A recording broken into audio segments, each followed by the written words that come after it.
Welcome to Gopi social academy. நம்ம இன்னைக்கு என்ன பார்க்க போறோம் பார்த்தீங்கன்னா டே நம்பர் 6. ஓகேவா, சப்ளீஸ்வரன் பேட்ச்ல நம்ம டே நம்பர் 6 பார்க்க போறோம். இதுவரையும் சார் நம்ம டே நம்பர் 5 வரையும் வீடியோ போட்டிருப்போம். அதை நீங்கள் இன்னும் பார்க்கலன்னா போய் பார்த்துட்டு வந்துருங்க. இப்போ தான் நம்ம சேனல் ஃபர்ஸ்ட் டைம் நீங்கள் பார்க்குறீங்கன்னா மறக்காம சேனல் சப்ஸ்கிரைப் பண்ணிக்கோங்க. நம்ம சேனல் வந்து உங்களுக்கு காம்படிட்டிவ் எக்ஸாம் சைடில் உங்களுக்கு ரொம்ப யூஸ்ஃபுல்லாக இருக்கும். சரி சார், இப்போ என்ன பார்க்க போகிறோம் பார்த்தீங்கன்னா நமக்கு முக்கியமான டாபிக் இது வந்து தமிழ்நாடு விடுதலை போராட்டம். ஓகே, இந்திய விடுதலை போராட்டம் வந்து நமக்கு முக்கியம்தான், ஆனால் அது மதிப்பெண் வந்து கம்மி. ஆனால் தமிழ்நாடு விடுதலை போராட்டம் வந்து மார்க் அதிகம், கொஷின் வர நம்பர் ஆஃப் கொஷின் வந்து அதிகம். ஓகேவா, ஆனால் இதை மெயினாக பாருங்கள், இதை பார்த்துட்டு அதை பாருங்கள். ஓகேவா, சரி ஆகிட்டுங்க. இப்போ பார்த்துருவோம். இப்போது இதுலேருந்து வருவோம், ஏன்னா இன்ட்ரடக்ஷன் ஒன்றும் இல்லை. சரி, இப்போது 9.1 இது என்னென்னா ஃபஸ்ட்டு வந்து சென்னை வாசி சங்கம் ஆரம்பிச்சிருப்பாங்க. என்னது சென்னை வாசி சங்கம் அப்படின்னா மெட்ராஸ் நேட்டிவ் அசோசியேஷன் அர்த்தம். ஓகேவா, தென்னிந்தியாவில் தொடங்கப்பெற்ற காலத்தில் முற்பட்ட அமைப்பான இவ்வமைப்பு தனிப்பட்ட குழுவின் விருப்பங்களையும் காட்டிலும் பொதுமக்கள் தேவை அனைவருக்கும் தெரிவிப்பதை நோக்கமாக கொண்டுள்ளதாம். இப்போது இதுதான் ஃபஸ்ட் ஆரம்பிச்சிருக்கோம் வச்சுக்கோங்களேன். இந்த டைமில் வந்து அவங்க தனிப்பட்ட கருத்தை விட பொதுமக்கள் கருத்தை வந்து என்ன பண்ணணும், தெரிவிக்கிறதுக்காகவே இது அமைக்கப்பட்டுச்சான். சரி சார், இது யார் சார் அமைச்சா கேட்டிங்கன்னா 1852 என்னது 1852 கஜலு லட்சுமி நரசு. ஓகேவா, கஜலு லட்சுமி நரசும் சீனிவாசனும், யார் சீனிவாசனரும் கஜலு லட்சுமி நரசனும் ரெண்டு பேரும் இணைச்சி ரெண்டு பேரும் சேர்ந்து ஆரம்பிச்சிருப்பாங்க இந்த அமைப்பை, மெட்ராஸ் நேட்டிவ் அசோசியேஷன். இந்த வருஷம் 1852. இந்த அமைப்பில் அதிக பேர் யாருன்னா வணிகர்கள் தான். ஓகேவா, இத்தனை பேர் யார் அதிகம்? வணிகர்கள் தான். ஓகேவா, உறுப்பினர் நலன்களை வந்து முன்னேற்றுவதற்காகவும் வரியை குறைக்கவும் இந்த அமைப்பு வந்து முக்கியமான நோக்கமாக இருந்துச்சு. மேலும் இந்த அமைப்போட முக்கியமான என்னன்னா கிறிஸ்துவ சமயப்பரப்பாளர் இருக்காங்களே, மத போதகர், அவங்க செயல்பாடுக்கு வந்து கம்பெனி வந்து ஆதரவு அளிக்குதுல்ல, அதை இவங்க எதிர்த்தாங்க.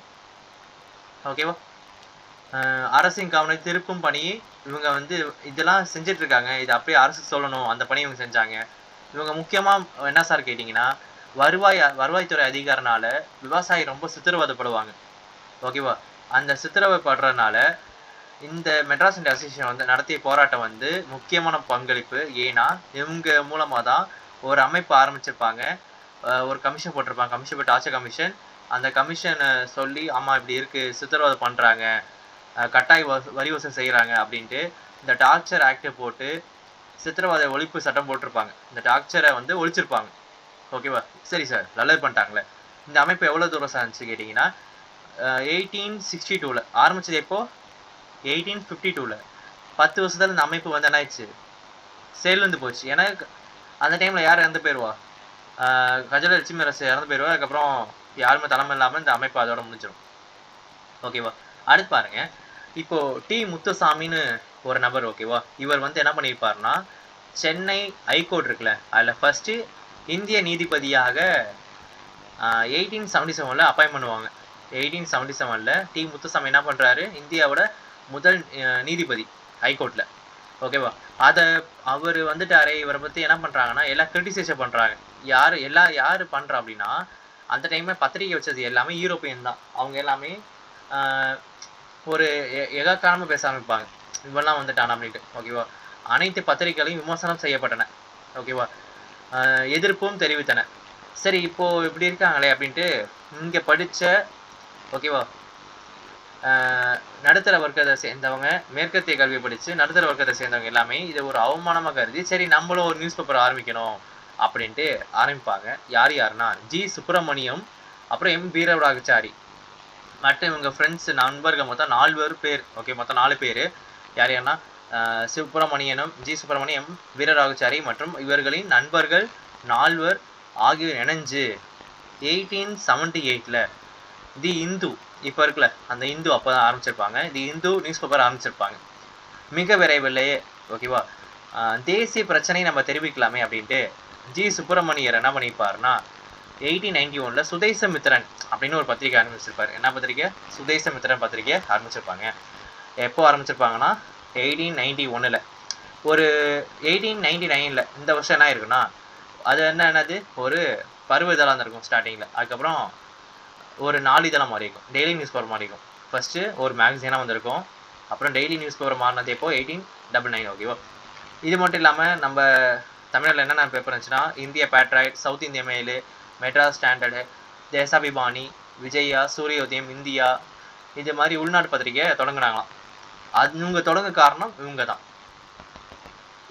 சரிங்க. மெட்ராஸ் மகஜன சபை தென்னிந்தியாவில் தெளிவான நோக்கத்தோட, முன்னாடி வந்து வணிகர்கள் அதிகமாக இருந்தாங்களா, இப்போது தென்னிந்தியாவில் தெளிவான நோக்கத்தோட ஓகேவா, தெளிவான நோக்கத்தோட ஒரு அமைப்பு ஆரம்பிச்சிருப்பாங்க. அந்த அமைப்பு பேர் வந்து மெட்ராஸ் மகஜன சபை. மெட்ராஸ் மகஜன சபை. சரி சார், இது எப்போ சார் ஆரம்பித்தாங்கன்னா 1884 மே 16. 1884 மே 16. யார் யார் ஆரம்பிச்சிருப்பாங்க? எம் வீரராகச்சாரி, பி ஆனந்தராச்சலு, அப்புறம் B Rengaiah. First M வீரராகச்சாரி, B ஆனந்தராச்சலு, அப்புறம் பி ரெங்கையா. இந்த 3 பேர் சேர்ந்து அப்புறம் மற்றும் சிலரால் ஆரம்பிக்கப்பட்டதான் அது இந்த மெட்ராஸ் மகஜன சபை. மெட்ராஸ் மகஜன சபை ஆரம்பிச்சப்போ 1884 மே 16. யார் யார்? எம் வீரராச்சாரி, அப்புறம் பி ரெங்கையா, அப்புறம் வந்து பி ஆனந்தராச்சலு. இதில் வந்து தலைவர், ஃபஸ்ட்டு தலைவர் யாருன்னா பி ரெங்கையா. பி ரெங்கையா சொல்லுவாங்க. செயலாளர் யார்? பி ஆனந்தராச்சலு. ஓகே, இவங்க முக்கியமான ஒன்று என்னன்னா, ஓகேவா, இங்கே பாருங்களேன், உறுப்பினர் இடைவெளி ஒன்று கூடி தனிப்பட்ட விகிதத்தில் அரை கூட்டங்கள் நடத்தியும் பொது பிரச்சனைகள் குறித்து விவாதித்தும் தங்கள் கருத்து அரசுக்கு தெரியப்படுத்தினாங்களாம். குடிமை பணி இருக்கும்ல, ஐசிஎஸ் தேர்வு சொல்லுவாங்க. அந்த குடிமை பணி தேர்வு வந்து இங்கிலாந்துலேயும் சரி இந்தியாவிலும் சரி ஒரே நேரத்தில் நடத்துங்க. அதே மாதிரி லண்டனில் இந்திய கவுன்சிலை மூடுங்க, வரியை குறைங்க, இராணுவ செலவை குறைங்க. இப்படி இந்த அமைப்போட கோரிக்கையாக இருக்கும். ஃபர்ஸ்ட் என்னது? குடிமை பணி தேர்வை இந்தியாவும் இங்கிலாந்தும் ஒரே மாதிரி நடத்தணும். அது மட்டும் இல்லாமல் லண்டனில் இந்தியா கவுன்சிலை மூடணும். 3வது வரியை குறைக்கணும், இராணுவ செலவு குறைக்கணும். அது மட்டும் இல்லாமல் இந்த அமைப்பு கோரிக்கையவா பின்னாடி ஆரம்பித்த காங்கிரஸ் இருக்கும், 1885 காங்கிரஸ் ஆரம்பிச்சிருப்பாங்க. இந்த அமைப்போட கோரிக்கை காங்கிரஸ் கோரிக்கையாக மாறி இருக்கும். ஓகே, அடுத்து பாருங்கள், மிதவாதிகள் கட்டம். ஓகேவா, இப்போ மெட்ராஸ் மகஜன சபை வந்து போன்ற மாகாண அமைப்புகள் அகில இந்திய அளவில் ஒரு அமைப்பு ஆரம்பிக்கலாம், நிறுவலுக்கு ஒரு வழி கோரியிருக்கும். இந்தியாவில் பல்வேறு பகுதியில் இருந்த இந்திய காங்கிரஸ் தலைவர்கள் காங்கிரஸ் உருவாக்கப்படுவதற்கு முன்பாக பல கூட்டம் கலந்து கொண்டாங்களாம். இதில் ஒரு கூட்டம் தான் எப்போ 1884 டிசம்பர் மாதத்தில் அடையாறில் எங்கன்னா பிரம்மயான சபை கூடியிருச்சான். எப்போ 1884 டிசம்பரில் அடையாற்றில் பிரம்மயான சபை வந்து கூடியிருக்கும். இதில் யார் யார் தலைமை தாங்கியிருப்பா கூட கேட்பாங்க. தாதாபாய் நேருஜி, கேடி தல்லாங், சுரேந்திரநாத் பானர்ஜி மற்றும் சில தலைவர்கள். தல்லாங்கு, கேடி, ஃபஸ்ட்டு தாதாபாய் நேருஜி, கேடி தல்லாங், அப்புறம் வந்து சுரேந்திரநாத் பானர்ஜி, இந்த 3 பேர் தலைமை தாங்கியிருப்பாங்க. அது மட்டும் இல்லாமல் சென்னையிலேருந்து போன யார் யாருன்னா ஜி சுப்பிரமணியர், பி ரெங்கையா, அப்புறம் B ஆனந்தராச்சலு. Subramanian, B Rengaiah, B ஆனந்தராச்சலு இவங்க கலந்துருப்பாங்க. சரி ஆயிட்டுங்க. இதில் ஃபஸ்ட்டு கூட்டம் எப்போ நடக்கும்னா 1885 டிசம்பர் 28. ஓகேவா, பம்பாயில் நடக்குங்க. இதில் 72 பேர் கலந்துருப்பாங்க. அதில் 22 பேர் வந்து மெட்ராஸ் சேர்ந்தவங்க. மொத்தம் 72 பேர், அதில் 22 பேர் மெட்ராஸ் சேர்ந்தவங்க. ஓகேவா. அப்புறம் 2வது மீட்டிங் 1886 நடக்கும் கல்கட்டாவில். இதில் யார் தலைமை தாங்கியிருப்பா? தாதாபாய் நேருஜி. அப்போ இதில் வந்து டபிள்யூஜி பானர்ஜி. ஓகேவா. சரி, இங்கே தாதாபாய் நேருஜி இருப்பார் 1886 செகண்ட் மீட்டிங்கில். அப்புறம் 3rd மீட்டிங் நடப்பாங்க. 3rd மீட்டிங் எங்கே நடக்கும்னா சென்னை நடக்கும். ஓகேவா. காங்கிரஸோட 3வது மாநாடு எங்கே நடக்கும்? சென்னையில். இந்த வருஷம் 1887 நம்ம சென்னை நடக்கும். எங்கே சென்னையில்? ஆயிரம் விளக்கில் மக்கின்ஸ், இது பாருங்களேன், மக்கின்ஸ் தோட்டம் சொல்லுவாங்க, மக்கின்ஸ் கார்டன். அதில் எத்தனை பேர் கலந்துருப்பாங்க? 607 பேர் கலந்துருப்பாங்க. அதில் 362 பேர் யார்? சென்னை மாகாணத்தை சேர்ந்தவங்க. சென்னை மாகாணம் 607 பேரில் 362 பேர் எங்கே? சென்னை மாகாணத்தை சேர்ந்தவங்க. சரி சார், சென்னை மாகாணம்னா அந்த டைமில் என்ன சார் கேட்டிங்கன்னா, சென்னை மாகாணம் பொறுத்த வரையும் ஆந்திராவில் பெரும்பகுதியான கடற்கரை மாவட்டம் ராயலசீமா, கர்நாடகாவில் பெங்களூர் பெல்லாரி, அப்புறம் தெற்கு கனரா, கேரளாவில் மலபார், ஒடிசாவில் கஞ்சம், இந்த எல்லா பகுதியும் சேர்த்ததான் இந்த எல்லா பகுதியும் சேர்த்ததான் அன்றையோட மெட்ராஸ் பிரசிடென்சி சொல்லுவாங்க. ஓகேவா. இவ்வளோதாங்க. அடுத்து பாருங்கள், சுதேசி இயக்கம். இப்போது சுதேசி இயக்கம் பொறுத்தவரையும் வங்க பிரிவினை, வங்கத்தை வந்து பிரிச்சிருப்பாங்க. ஓகேவா. எப்போது 1905 இதை எதிர்த்து ஆரம்பிக்கப்பட்டது சுதேசி இயக்கம். நம்ம தமிழ்நாட்டில் இந்த டைம் பீக்கில் இருக்கும். ஓகேவா. சுதேசி இயக்கம் பாருங்களேன், சுதேசி இயக்கத்துக்கு விட்டு சென்றது எது? வங்க பிரிவினை தான் சுதேசி இயக்கத்துக்கு போயிருக்கோம். இது வந்து விடுதலை போக்க வந்து என்னாச்சு மாற்றி அமைத்துச்சு. பாருங்க, இந்தியாவில் பல பகுதி, குறிப்பாக வங்காளம், பஞ்சாப், மகாராஷ்டிரா, ஓகேவா, வங்காளம், பஞ்சாப், மகாராஷ்டிரா 3 பேர் இருப்பாங்களே, லால் பால் பால், அந்த 3 பேர் இவங்க தான், அந்த 3 ஊரும், ஓகேவா, ஆகிய பகுதி புகழ்பெற்ற தலைவர்கள் தோன்றினாங்க. கல்கட்டாவில் வந்து காங்கிரஸ் வந்து மேற்கொள்ளப்பட்ட திட்டத்தின்படி சுதேசிய நிறுவனம் ஊக்குவிக்கலாம், அந்நிய பொருளை என்ன பண்ணலாம், பைக்காட் பண்ணலாம், என்னது அந்நிய பொருளை பைக்காட் பண்ணலாம், தேசிய கல்வியை என்ன பண்ணலாம், முன்னெடுத்து செல்லலாம்னு இருப்பாங்க. கல்கட்டா மாநாடு என்ன சொல்லியிருப்பாங்க, சுதேசிய நிறுவனம் ஊக்குவிக்கலாம், அந்நிய பொருளை புறக்கணிக்கிறது, தேசிய கல்வியை வந்து முன்னெடுத்து செல்றது. சரி, தமிழ்நாட்டில் என்னென்ன எதிர்வினை வருது பார்த்தீங்கன்னா, வஉசி, சக்கரையர், பாரதி, சுரேந்திரநாத் ஆரியா, இவங்கெல்லாம் தமிழ்நாட்டை சேர்ந்த தலைவர்கள், ஓகேவா. ஆயிரக்கணக்கான பொதுமக்களை கூட்டம் கூட்டி அதில் பொதுக்கூட்டம்லாம் நடத்தியிருப்பாங்களாம். அப்போது மக்களை திரட்டுறதுக்காக நம்ம தமிழ்நாட்டில் பயன்படுத்துகிற மொழி தமிழ், ஓகேவா. அதில் வந்து பாரதி என்ன பண்ணியிருப்பாருன்னா, அவர் தேசபக்தி பாடல் பாடுறப்போ அதில் கருத்து வரும்ல, எல்லா மக்களும் உணர்வை திரட்டலாம்ல, அதெல்லாம் பண்ணியிருப்பார். ஓகே, சுதேசி கருத்துக்கள் பரப்புரை செய்ய பல இதழ்கள் தோன்றியது. இங்கே பாருங்களேன், அதில் முக்கியமான 2 இதழ் இருக்கும். இந்த 2 நல்லா பார்த்து வச்சுக்கோங்க. சுதேசிமித்திரன் மற்றும் இந்தியா. சுதேசிமித்திரன் மற்றும் இந்தியா 2 இதழ் முக்கியமாக இருக்கும். இதில் சுதேசி இது முக்கியம், சுதேசிமித்திரனும் இந்தியாவும். இதில் பிபின் சந்திரபால் வந்து சென்னைக்கு வந்து சுற்றுப்பயணம் மேற்கொண்டிருப்பாருங்க. அவர் சொற்பொழிவு பேசியிருப்பார். அவர் பேசின பார்த்து இளைஞருக்கு என்ன பண்ணியிருப்பாங்கன்னா, ஒரு ஈஸியாக அட்ராக்ட் ஆகிருப்பாங்க, அவங்க நிறைய ஃபாலோ பண்ணியிருப்பாங்க. அந்த விஷயங்கள் நடந்துச்சு, ஓகேவா, பார்த்து வச்சுக்கோங்க. இப்போ சுதேசி நீராவி கப்பல் நிறுவனம் எப்போ ஆரம்பிக்கிறாரு, வஉசி 1906. சுதேசி ஸ்டீம் நேவிகேஷன் கம்பெனி எப்போ ஆரம்பிக்கிறார், 1906.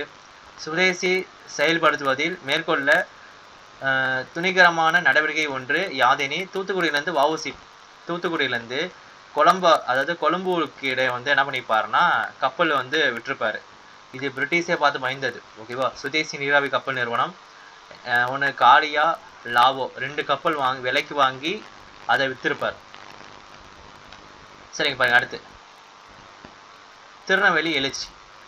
இப்போ திருநெல்வேலியும் தூத்துக்குடி என்ன பண்ணியிருப்பாங்கன்னா, நுற்பாலை வேலையாளர்கள் வந்து அணி திரட்டி யாருன்னா வஉசியும் சிவாவும் என்ன பண்ணியிருப்பாங்கன்னா போராட்டம் பண்ணியிருப்பாங்க.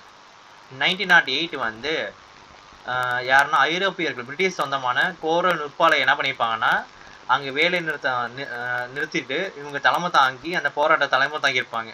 இது ஒரு ரீசனு. அதே டைமில் வந்து பிபின் சந்திரபால் வந்து ரிலீஸ் ஆகிருப்பார், அதை கொண்டாடியிருப்பாங்க, ஓகேவா.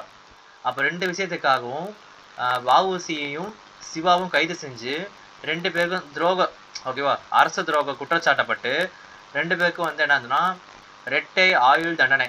முக்கியமாக வஉசிக்கெல்லாம் என்னது கொடுமையான ரெட்டை ஆயுள் தண்டனை கொடுத்துருவாங்க. மக்கள் செல்வாக்கு பெற்ற 2 பேருனால அங்கே நிறைய கலவரம்லாம் வெடிக்கும். நிறைய பேர் என்ன பண்ணுவாங்கன்னா, காவல்துறை, நீதிமன்றம், நகராட்சி அலுவலகம், கட்டடம் எல்லாம் தீக்கரை இறக்குவாங்க. போலீஸ் என்ன பண்ணுவாங்க, கடைசியாக துப்பாக்கி சுடுவாங்க. அதில் 4 பேர் இறந்து போயிட்டாங்களாம், ஓகேவா. 4 பேர் இறந்துருவாங்க. அந்த டைமில் வந்து வஉசி வந்து செக்கல் கவிக்கிறது இதெல்லாம் கொடுமையாக பண்ணியிருப்பாங்க. சரி, இது மட்டும் இல்லாமல் டைமில் என்ன பண்ணியிருப்பார், பாரதி வந்து என்ன பண்ணியிருப்பாங்கன்னா, பிரெஞ்சுக்களோட ஆதிக்கத்தில் இருந்த பாண்டிச்சேரி அங்கே வந்து போயிருப்பார். பாரதி எப்படி போயிருப்பாரா, பாரதியை ஃபாலோ பண்ணி அரவிந்த் கோஷும் விவி சுப்பிரமணியரும் அந்த சைடு போயிருப்பாங்க. அப்போது தேசியவாதி சொல்லுவாங்களே, இவங்கெல்லாம் புரட்சிகர தேசியவாதி சொல்லுவாங்க. அப்போ புரட்சிகர தேசியவாதிகளோட புகலிடமே என்னது, பாண்டிச்சேரி தான், ஓகேவா. நிறைய புரட்சிகர செய்தித்தாள் எல்லாமே பாண்டிச்சேரியில் தான் சென்னைக்கு வரும், ஓகேவா. அதில் முக்கியமானது வந்து பார்ப்போம். இங்கே பாருங்கள், இப்புரட்சிகர தேசியவாதிகள் பலரும் புரட்சிகர நடவடிக்கை குறித்து அறிமுகம் பயிற்சியும் பாருங்களேன். புரட்சிகரம்னா ஒன்றுமே இல்லைங்க, ஒரு தடவை ஆங்கிலேயரை கொண்டு அது மூலமாக என்ன பண்ணுவாங்க, தேசிய உணர்வை வளர்ப்பாங்க. அது மாதிரி இந்த சொல்லி தருவாங்கள்ல கிளாஸ் பயிற்சி, அது எங்கே இருக்குன்னா லண்டனில் இந்தியா ஹவுஸ். இதை மூடுங்க சொன்னது யார், மெட்ராஸ் மகாஜன சபையை வந்து க்ளோஸ் பண்ண சொல்லியிருப்பாங்க, ஓகேவா. இந்தியா ஹவுஸை வந்து இந்த மாதிரி பயிற்சி கொடுப்பாங்க, ஓகேவா. அந்த பயிற்சி அப்புறம் என்ன பாரிஸில் மாற்றிருப்பாங்க. 2 இடத்த பயிற்சி பெற்று அதில் முக்கியமான யாருன்னா எம்பிடி ஆச்சாரியா, விவி சுப்பிரமணியன், டிஎஸ்எஸ் ராஜன். எம்பிடி ஆச்சாரியா, விவி சுப்பிரமணியன், டிஎஸ்எஸ் ராஜன். இந்த 3 பேர் வந்து புரட்சிகர நூல் முக்கியமானவங்க. அவங்க புரட்சிகர நூல்கள் எல்லாமே எங்கே இருக்குன்னா பாண்டிச்சேரி வழியாக சென்னை விநியோகம் செய்யப்பட்டிருக்கும். அதில் முக்கியமாக வந்து செய்தித்தாள் என்னென்னா இந்திய விஜய சூரியோதயம். இந்திய விஜயா சூரியோதயம் முக்கியமான செய்தித்தாள் பாண்டிச்சேரி தான் வெளியாக இருக்கும். இங்கே பாருங்க, ஆஸ் கொலை வழக்கு 1904 வந்து நீலகண்ட பிரம்மச்சாரி வந்து ஒரு அமைப்பு ஆரம்பிப்பாருங்க, பாரத மாதா சங்கம். அந்த ரகசிய அமைப்பு அதில் வந்து சொல்லி கொடுத்து பிரிட்டிஷ் வந்து ஒரு ஆளை கொல்லணும், ஓகேவா. அப்படி ஆங்கில அதிகாரியை வந்து கொல்வதன் மூலம் மக்கள்கிட்ட வந்து நாட்டு உணர்வு வந்து வளர்க்கலாம் அப்படின்னு சொல்லியிருப்பாங்க, ஓகேவா. அந்த டைமில் வந்து செங்கோட்டையை சேர்ந்த வாஞ்சிநாதன் வந்து இந்த அமைப்பில் சேர்ந்து பயிற்சி பெற்றிருப்பாப்புல. பயிற்சி பெற்று இந்த மணியாச்சி ரயில்வே ஸ்டேஷனில் வந்து ஒரு WDES வந்து என்ன பண்ணுவார்னா இங்கேருந்து கொடைக்கானல் போயிட்டு இருப்பார் ஃபேமிலியோட. அந்த டைமில் இவர் என்ன பண்ணியிருப்பார்னா பெட்டியை எடுத்து ஒவ்வொரு பெட்டியை பார்க்குறப்ப இந்த பெட்டியில் வைப்பார். இந்த ஒரு துப்பாக்கி எடுத்து போவாராம். அந்த துப்பாக்கியில் வந்து 2 புல்லட் இருக்குமா, ஒன்று அவருக்கு இன்னொன்று எனக்கு அப்படின்னு தான் எடுத்து போவாராம். ஒன்று அவர் சுற்றுவாராம். சுட்டுட்டு எல்லாமே வந்து என்ன பண்ணுவாங்க, பிடிப்பாங்களே எல்லாத்தையும் அடிச்சு போட்டு அடுத்த பெட்டியில் வந்து என்ன பண்ணிக்குவாருன்னா போயிட்டு தன்னதெல்லாம் சுட்டுக்குவார், ஓகேவா. அதான் வாஞ்சிநாதன். எப்போ சுடுவார்னா ஜூன் 17, 1911 திருநெல்வேலி. அந்த டைமில் திருநெல்வேலி மாவட்ட ஆட்சியாரை வந்து ஆஸை கொலை பண்ணியிருப்பார். ஏன் ஆஸை கொலை பண்ணணும்? ஏன்னா இந்த வஉசியும் சிவாவும் வந்து ஜெயிலுக்கு போக காரணம் இந்த ஆஸாம். அதனால இவர் கொண்டிருப்பாராம், ஓகேவா. அது தெரிஞ்சுக்கோங்க. அடுத்து அன்னிபெசன்ட் அம்மையார். அப்புறம் இவங்க என்ன பண்ண பார்ப்போமா, இவங்க பொறுத்தவரை ஹோம் ரூல் மூமெண்ட் முக்கியமானது. தீவிர தேசியவாதிகள் புரட்சிகர தேசியவாதிகள் இரும்பு கரம் கொண்டு அடக்க நினைத்த நிலையில் மித தேசியவாதிகள் சில அமைப்பு சீர்திருத்தங்களும் செய்யப்படலாம் என நம்பினாங்களாம். இப்போ 2 பக்கம் அடக்கிட்டாங்களே. இப்போது மாடலிஸ்ட் என்ன பண்ணாங்க, மிதவாதிகள் என்ன பண்ணாங்கன்னா, சரி நம்ம கவர்மெண்ட் என்ன பண்ணுவாங்க, ஒரு சீர்திருத்தத்தை செய்வாங்க அப்படி எதிர்பார்த்தாங்களாம். அப்படி அவங்க எதுவுமே சொல்லலை. என்ன பண்ணாங்க, மீண்டோ மார்லி சீர்திருத்தம் வந்துச்சு, ஓகேவா. அப்போ அவங்க எதிர்பார்த்த நடக்கலைல்ல, அதே அவங்க சோர்வாக இருந்துச்சு. இந்த டைமில் தான் தேசிய இயக்கம் வந்து வேற செய்ய போயிருக்கும். பிரம்மையான சபை வந்து தலைவரும் அயர்லாந்து பெண்மணியான அன்னிபெசன்ட் வந்திருப்பாங்க, ஓகேவா. இந்த டைம் தான் பீக்கில் போயிருப்பாங்க. இவங்க என்ன பண்ணியிருப்பாங்க, தன்னாட்சி அமைப்பை ஆரம்பிச்சிருப்பாங்க 1916. இதே 1916 ஏப்ரலில் வந்து 1916 செப்டம்பரில், ஓகேவா. 2 விஷயம், ஒன்று திலகர் அமைச்சிருவார், இப்போ இவங்க ஆரம்பிப்பாங்க, ஓகேவா. அதை பார்த்து வச்சுக்கோங்க. தன்னாட்சி இயக்கத்தை ஆரம்பிப்பாங்க. தன்னாட்சி அமைப்புனா பிரிட்டிஷ் கீழே ஒரு சுதந்திரம் பெற்று இருக்கிற மாதிரி, ஓகேவா. ஹோம் ரூல் மூமெண்ட் தொடங்கிய அவர் அகில இந்தியா அளவில் தன்னாட்சி வழங்கப்பட வேண்டும் என்ற கோரிக்கை முன்னெடுத்து, இப்போ யாருன்னா அன்னிபெசன்டோட ஃபாலோவர்ஸ் யார் இருப்பாங்கன்னா GS அருண்டேலு, PB Wadia, CP Ramasamy, இவங்கெல்லாம் துணை நின்றாங்க யாருக்கு, அன்னிபெசன்ட்டுக்கு. அதே போல் தன்னாட்சி வந்து யார்கிட்டனா பிரிட்டிஷ் ஓரளவு விசுவாசமாக இருக்கும் அப்படின்னு எதிர்பார்க்கப்பட்டது. அது மட்டும் இல்லாமல் இங்கே பாருங்கள், அன்னிபெசன்டோட அம்மையாரோட நியூஸ் பேப்பர் வந்து என்னென்னா 2 இருக்குது. ஒன்று நியூ இந்தியா காமன்வீல், ஒன்று என்னது நியூ இந்தியா காமன்வீல். இது 2மே அன்னிபெசன்டோட அம்மையாரோட நியூஸ் பேப்பர். இவங்க ஒரு லைன் சொல்லியிருப்பாங்க, அதிநவீன வசதியோட ரயிலில் போகிறதோட மாட்டு வண்டியில் போகிறது சிறந்தது. அந்த குவாட் சொன்னது யாருன்னா இவங்க தான். இங்கே பாருங்கள், 1910 வந்து அன்னிபெசன்ட் அம்மையார் வந்து பத்திரிகை சட்டப்படி வந்து பிணை தொகையை கட்டியிருப்பாங்களாம், நிறையா காசு. இவங்க புக் எழுதியிருப்பாங்க, how India fraud from the freedom. India வந்து எப்படி துயிர் விட்டுறது, விடுதலை பெற இந்தியா எப்படி துயிர் விட்டுறது, அது ஒன்று. இந்தியா அ நேஷன், இந்தியா ஒரு தேசம். இந்த 2ம் அவங்க எழுதின புக்கு மேலே அவங்க எழுதின நியூஸ் பேப்பர், அவங்களோட நியூஸ் பேப்பர், ஓகேங்க. இவ்வளோதாங்க. இது பார்ட் 1 வீடியோவாக இருக்கட்டும். பார்ட் 2 வீடியோ அடுத்த வீடியோவில் பார்க்கலாம். பிடிச்சா லைக் பண்ணுங்கள், மறக்காம ஷேர் பண்ணுங்கள். டவுட் இருந்தால் கீழே கமெண்ட் பண்ணுங்கள். நாளைக்கு டே நம்பர் 7 பார்ப்போம். தேங்க்யூ.